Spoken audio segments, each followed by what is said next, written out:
Before we get into the meat and potatoes of this video, I wanted to get human, or at the very least human-like, for a second. My primary purpose for this channel is to use it as an excuse to flex my creative writing muscles more. I have a master's in literature, but now I just work an office job. I'm not unhappy about that choice personally, and I'm not knocking it for anybody else who's in a similar boat.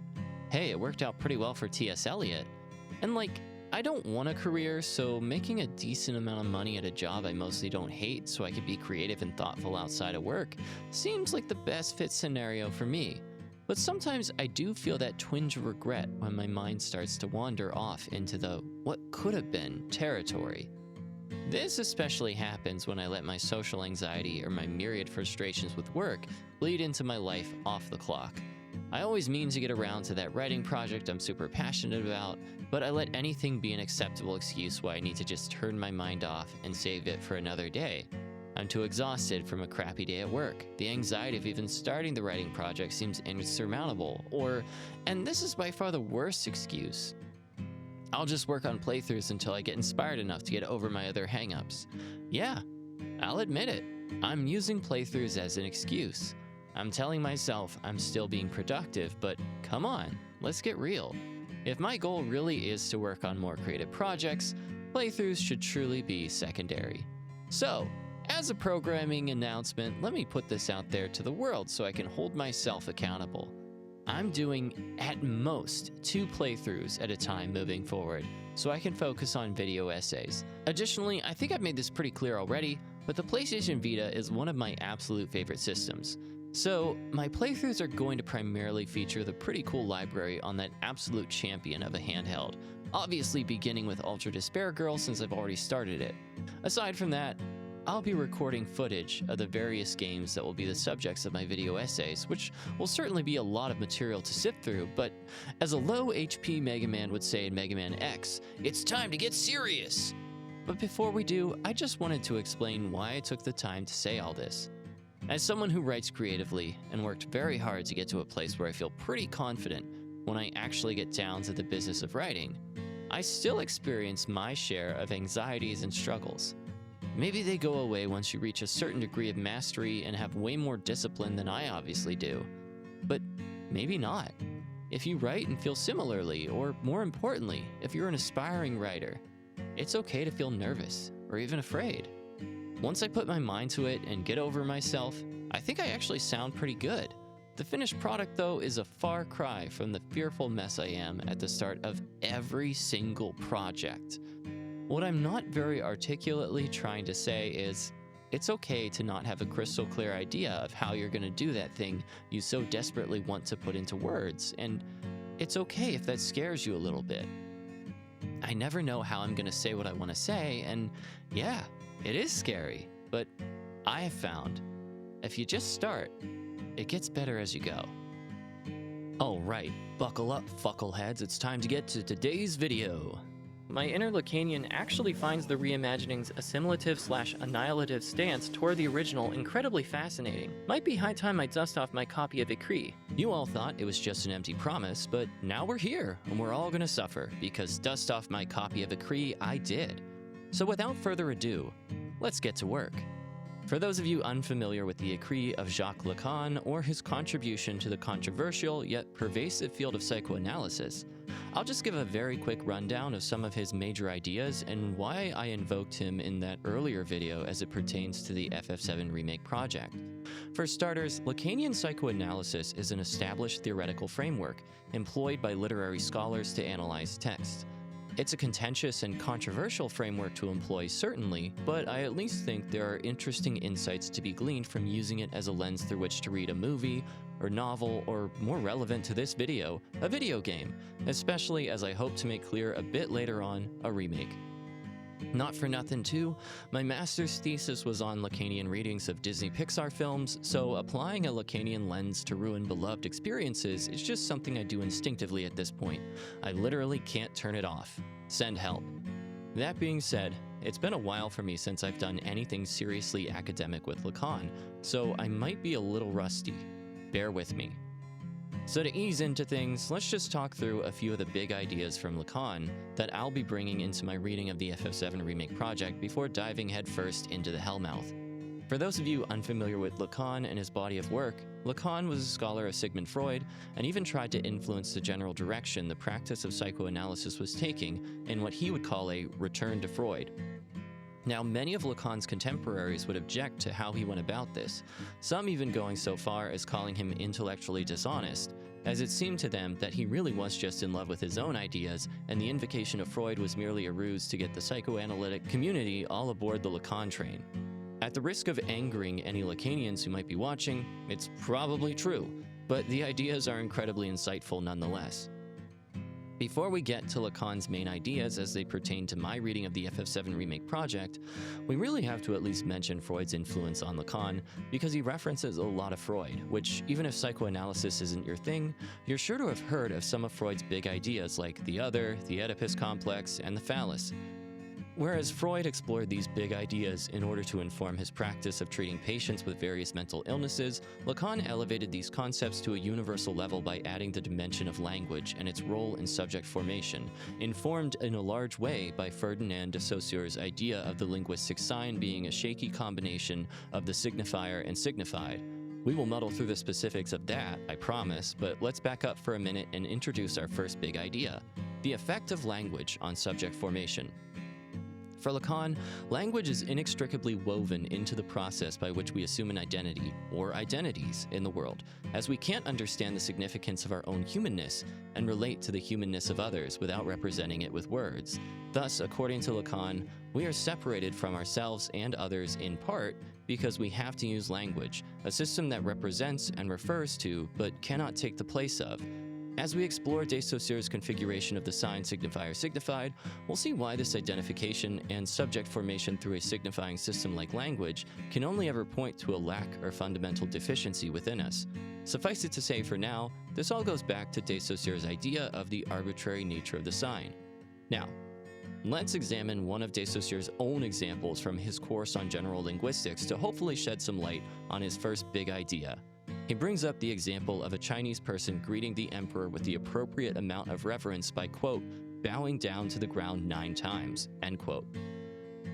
He goes on to say that there is nothing inherent in the specific act of bowing 9 times that points to some intrinsic value within the act itself. To get a little silly, there's no mathematical formula written in the heavens that dictates bowing 9 times equals proper reverence to Emperor shown. Rather, it's the rule that reverence must be shown to the emperor through some sort of act or display. The act of bowing and the number of times, though, are arbitrary. The guiding rule is that a signifier, in the form of an act, must signify the requisite reverence demanded by the emperor's station. This concrete example should hopefully suffice to illustrate de Saussure's concept of the arbitrary nature of the sign.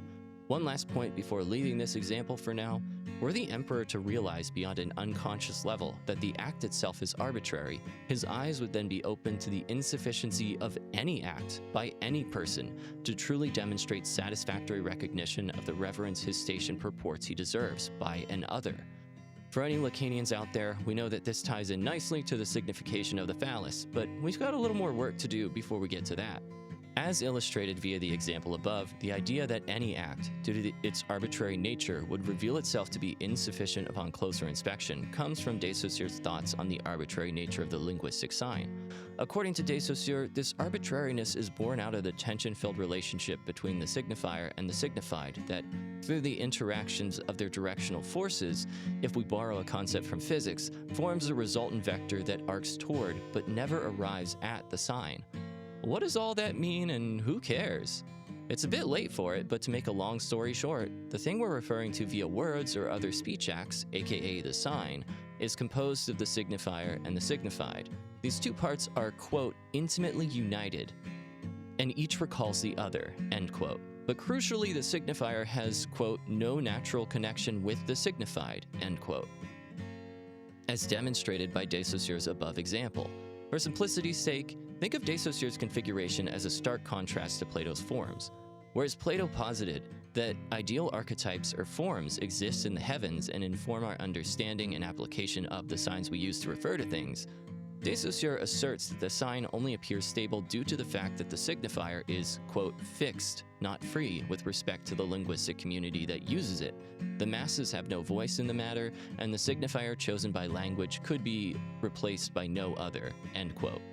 In other words, a signifier's illusory adequacy in pointing us to the thing can only be so because of the powerful force of inertia inherent in established convention within a particular linguistic community, but there's no stable referent the symbolizing system we use can actually point to. Moreover, for De Saussure, it is not that the signifier, as Plato might have it, is a one-to-one of the thing. Rather, it is that the signifier has come to appear that way due to a linguistic community's collective behavior. It doesn't take much contemplation to understand why that is a very shaky foundation for a symbolizing system, given that there's no external point of reference or capital T truth somewhere in the heavens.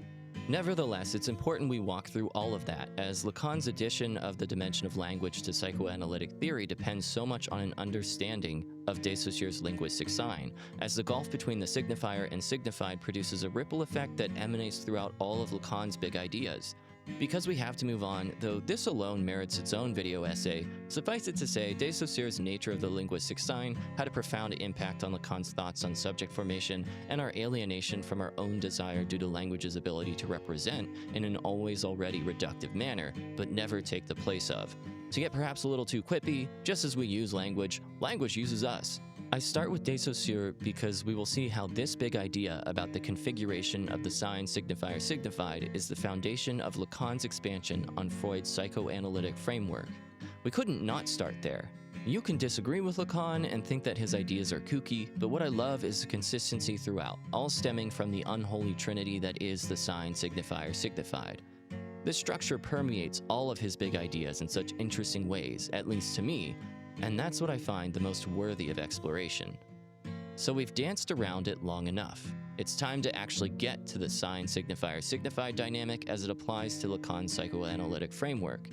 We'll certainly look at Lacan's Signification of the Phallus more in depth a bit later on, but this quote from it is particularly relevant at this juncture. Quote, "It is Freud's discovery," here Lacan is referring to the order of unconscious phenomena, "that gives the signifier signified opposition its full scope. For the signifier plays an active role in determining the effects by which the signifiable appears to succumb to its mark, becoming, through that passion, the signified." End quote. Where De Saussure introduces the concept of the gulf between the signifier signified due to the former's arbitrary nature, Lacan introduces this idea of an oppositional or even adversarial dynamic at play between the two. This dynamic can certainly be read in De Saussure's linguistic analysis, but Lacan brings it front and center with words and phrases like succumb and through that passion. In fact, the implicit assertion of the arbitrary signifier is, I am that which I signify. Language, being inherently reductive, takes an assimilative/annihilative stance toward that which it attempts to signify, something again Lacan gets at with his word choice in the above excerpt. And notice my own word choice with attempts to signify. This gets at Lacan's own statement above that the signifiable appears to succumb to the mark of the signifier. As we explored with De Saussure, the I am that statement of the signifier, no matter how assertively uttered, can never be a true equivalency in this framework. The signifier cannot truly stand in for the signified because language can't truly sum up all that we are and do, though it might at times have the audacity to try. Where I think Lacanian psychoanalysis becomes relevant to a contemplation about the significance of remakes is precisely here. The remake's utterance is not I point to or even I refer back to FF7, rather the pronouncement is I am FF7. If we see both iterations of FF7 as vying to be the gamer's phallus, something we'll explore a bit later on in part 2, then we can see the rivalrous dynamic always already at play when a remake enters the meaning-making space of the original, no matter how lovingly, I would argue, the team behind a given remake handles the emergence of it into the context of the original. Because the primary thrust of my argument, to keep the phallic imagery going strong, is that being the FF7 is the goal of both iterations. In the context of something especially so overwhelmingly beloved like the original FF7, the urgency is especially palpable. Recognize and accept me as FF7. In the cases of other remakes, I don't think that sentiment is so obvious, but again, We'll expound on this in part 2. That's actually the fault of the writers of the FF7 Remake project. They asked for it to be this way, and at least in my analysis of the rhetorical situation comprising both iterations, they're getting exactly what they asked for. To bring in some Freud, and to take a leap back for a second, the dynamic between the signifier and the signified, if in fact adversarial, seems Oedipal even. Here I'm classifying the original as the signified and the remake as the signifier due to the I am that relationship inherent between the two. The signifier on the surface neutrally refers to that which it signifies with an I am that statement. It lulls us into a false sense of security with the following: we are simply two sides of the same coin that make up the sign. But let's pause and think about the insidious underlying implications. If, as de Saussure asserts, the signifier is arbitrary in nature, it's at best a false equivalency because there's nothing inherent in that specific signifier that makes it the signifier par excellence for that which it purports to signify. For instance, there are many of us who would not wish to recognize the Remake project as a suitable spiritual successor even to the original FF7, let alone a satisfactory remake. Yet the I am that pronouncement has been uttered by the very company who published the original, and who are we to dispute that? They have the power to utter a pronouncement which we can't dispute because they can put millions of dollars behind the justification of its existence within the meaning-making space. There's a side video about consumerism and the integrity of video games to make here, but I don't know if I have the energy for that. Thus, via the forces of convention and communal behavior, the signified appears to be subjugated by the signifier. All the abstract potential of the signified is pigeonholed into a this not that or this over that configuration due to language's reductive nature, assimilating all of the qualities of the signified that neatly fit and annihilating any and all perceived differences. This is especially obvious in the FF7 Remake project's employment of the whispers to stand in for the original context and very blatantly curb our own desire to apply the original's context in our own unique and meaningful ways. Perhaps they were just trying to be creative and make a larger commentary about remakes, but as I stated in my video essay about the whispers, I think that backfired on Square Enix spectacularly. It just felt too heavy-handed and mean-spirited toward us original fans. I don't really want to waste too much time on a summary of the arguments in that video, so go watch it if you're curious. The main point from it, as it pertains to this video essay though, is that the player, by virtue of having to press the buttons, takes an active role in the Oedipal drama between the original and the remake project, the whispers being the manifestation of our King Laius counterpart. And that's what really pisses me off. That's fine if you want to get cute and make a very obvious statement about the relationship between originals and remakes, but don't Deus Ex Machina me into your Oedipal hang-up, Square Enix, especially not in that way. Getting back to the theoretical framework, the rivalrous opposition between the signifier and signified fits nicely with my argument that the Oedipus complex is at play in a remake's emergence into the meaning-making space of the original. According to Freud, the child subject's unsublimated urge is to take the place of the father as the person who can fulfill the mother's desire. In a similar way, the remake as signifier takes the place of the original as signified, with its assertion that it is the experience that the gamer wants. Moreover, the original is no longer relevant because it is no longer the definitive way to experience the game. In other words, the remake satisfies the player subject's demand for FF7. Not FF7 Remake, FF7. But back to the idea of one iteration being the definitive way to experience the game moving forward, I encountered someone making that troubling argument when I had the gall to say that I preferred Persona 3 Portable to Persona 3 Reload simply because experiencing that game as a portable experience mattered more to me than whatever updates the true remake offered. While we can have opinions about which iteration we love more, making assertions of that nature, namely that one iteration's experience is more definitive than another, should never be welcome in any discourse. That's truly shitty. As we approach a stopping point for part 1, let's just do a quick recap of how we got to this fucking crazy place. Lacan's framework is largely inspired by de Saussure and Freud. De Saussure's big idea was the arbitrary nature of the sign as a shaky combination of the signifier and signified. Lacan saw a rivalrous dynamic between the two as the signifier, in Lacan's configuration, appears to want to pin down and sum up the signified, largely motivated by the lack of a true equivalency and our demand for one. More on that in part 2. As we are speaking beings who can't even formulate a single thought without reducing any and all abstractions to the words sanctioned by the linguistic community in which we find ourselves, the apparent rabbit hole of linguistics is actually incredibly relevant to a contemplation of the human psyche. And then there's Freud. If the tensions between the signifier and signified are rivalrous, enter the Oedipus complex and the phallus. More on the latter in part 2. And finally, there's this asshole and his crazy ideas. If we think about video games as encompassing meaning-making spaces and, by extension, rhetorical situations, yeah, sorry, but all of this is fair game. More to come in part 2.